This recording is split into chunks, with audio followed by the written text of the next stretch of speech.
तो जी बच्चे, ओके। तो अब हमारे साइंस की क्लास की शुरुआत हो चुकी है।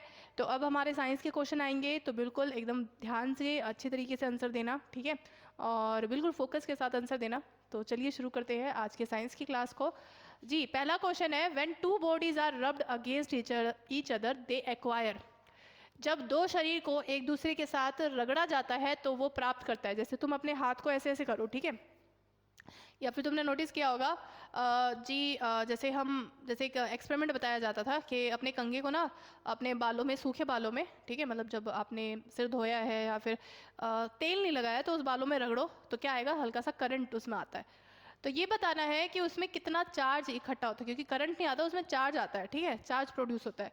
तो चार्ज कितना आता है? असमान और असमान आरोप, असमान और समान आरोप, समान और असमान आरोप, या समान और समान आरोप। Equal, like, equal and unlike, equal and like, बताइए।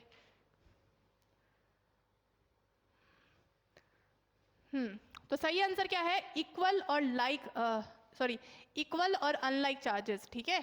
जैसे आपके पास कोई भी चीज़ है, जैसे आप एक चीज़ को दूसरी चीज़ से रगड़ रहे हो, ठीक है, तो उसमें क्या आएगा, हो सकता है कि इसमें पॉजिटिव चार्ज आ जाए, ठीक है, और उतने ही अमाउंट का दूसरे वाले के अंदर नेगेटिव चार्ज आ जाएगा, ठीक है। यानी कि इक्वल ही आएगा, अमाउंट क्या आएगा, इक्वल होएगा, लेकिन अनलाइक चार्जेस आएंगे, यानी कि एक जगह पॉजिटिव और दूसरी जगह नेगेटिव चार्ज आ जाएगा, ठीक है। चलो अगला question, acid are formed when, यानी कि अम्ल तब बनता है जब, कब बनता है? अधातुओं के ऑक्साइड पानी में घुल जाते हैं, बेसिस जब पानी में घुल जाते हैं, मेटल जब पानी से रिएक्ट करते हैं, या मेटल जब ऑक्सीजन से रिएक्ट करते हैं। जी जल्दी से बताइए।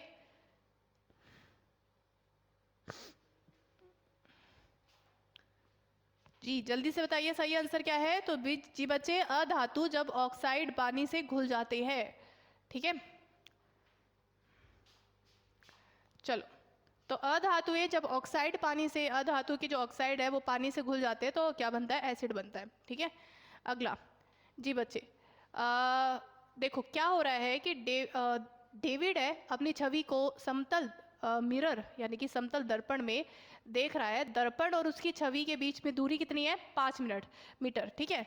जैसे ये हो गया हमारा मिरर हो गया, यहाँ पे वो क्या देख रहा है? अपनी क्या देख रहा है? छवि देख रहा है, ठीक है। यहाँ पे जैसे डेविड है, और डेविड और उसके मिरर के बीच में कितना है? 5 मीटर का डिफरेंस है। और इसके अंदर वो क्या देख रहा है? इसके अंदर वो छवि देख रहा है, कितने मीटर पे? 5 मीटर पे, ठीक है। तो आपको ये बताना है कि डेविड 1 मीटर आगे बढ़ गया, ठीक है। कितना आ गया? 1 मीटर यहाँ पे आगे बढ़ गया।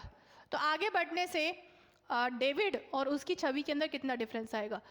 तो वैसे समतल दर्पण की एक खास बात होती है, क्या खास बात होती है? कि सबसे पहले वो वर्चुअल और सीधी इमेज बनाता है। कौन सी? वर्चुअल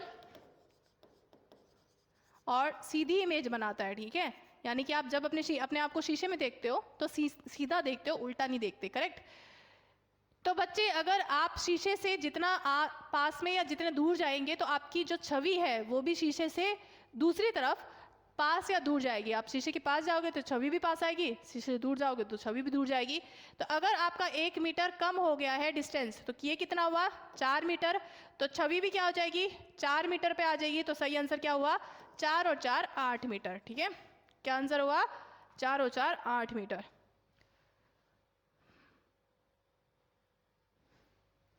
चलो अगला क्वेश्चन देखते हैं। अगला क्वेश्चन क्या है जी? गुणसूत्र का कौन सा संयोजन बच्चे का लिंग का निर्धारण करता है? Y X, Y Y, X Y, या फिर एक्स एक्स। तो बच्चे, जो एक बच्चे का लिंग सूत्र जो निर्धारित करता है वो कौन है? एक्स एक्स, ठीक है, जो कि महिलाओं में पाया जाता है। महिलाओं में क्रोमोसोम्स होते हैं। अगला, force responsible for wearing out of the car tyres is, यानी कि कार के टायरों के घिसन के कारण जो उत्तरदायी बल है, कि कार का टायर जो आपका घिसट जाता है, ठीक है, उसमें जो रबड़ है वो खत्म हो जाता है, वो किसके कारण आता है?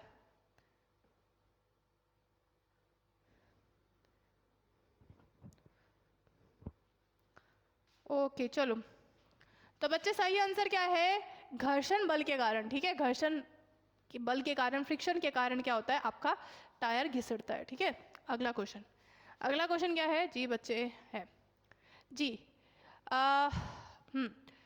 सितार और जी बच्चे वायलिन जो है जैसे संगीत वाद्य यंत्रों की घंटियाँ और तार बनाने के लिए धातुओं की किस गुण का उपयोग किया जाता है? कंडक्टिविटी, प्रवाह करवत, मैलिएबिलिटी, बढ़ने की योग्यता, सोनोरस मधुरता, या फिर जी बच्चे सही आंसर है सोनोरस। ठीक है, आवाज जो हमारे मेटल में से आवाज निकलती है, ध्वनि निकलती है, वो किसकी वजह से बच्चे? मधुरता यानी कि सोनोरस की वजह से। ठीक है, अगला क्वेश्चन क्या है? Loudness is measure of dash. तो लाउडनेस हम कैसे मेजर करते हैं जी बच्चे? इंटेंसिटी से, तीव्रता से। ठीक है, और बच्चे पिच, आवाज का बढ़ाव हम कैसे करते हैं? आवृत्ति यानी कि फ्रीक्वेंसी से। अगला, the process by which chemical change takes place in a substance when electric current is pass through it is called. यानी कि वह प्रक्रिया जिसके द्वारा किसी पदार्थ में विद्युत धारा प्रवाहित करने पे उसमें रासायनिक परिवर्तन हो जाता है, क्या कहलाता है?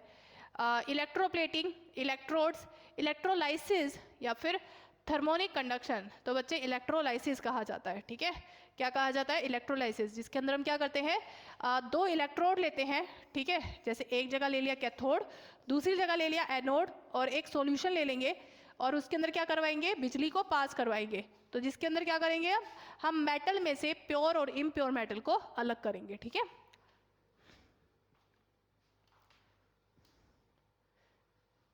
जी बच्चे थैंक यू।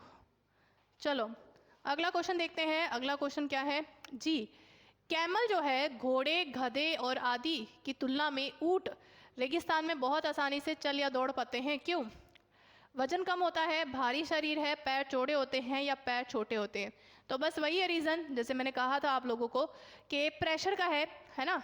तो प्रेशर में एरिया ज़्यादा हो जाएगा तो क्या होगा? प्रेशर कम लगेगा। तो बस वही है कि घोड़े के पैर क्या होते हैं? चौड़े होते हैं। चौड़े होने से क्या हो गया? एरिया ज़्यादा हो गया और फिर प्रेशर क्या हो जाएगा? कम हो जाएगा। ठीक है, कम।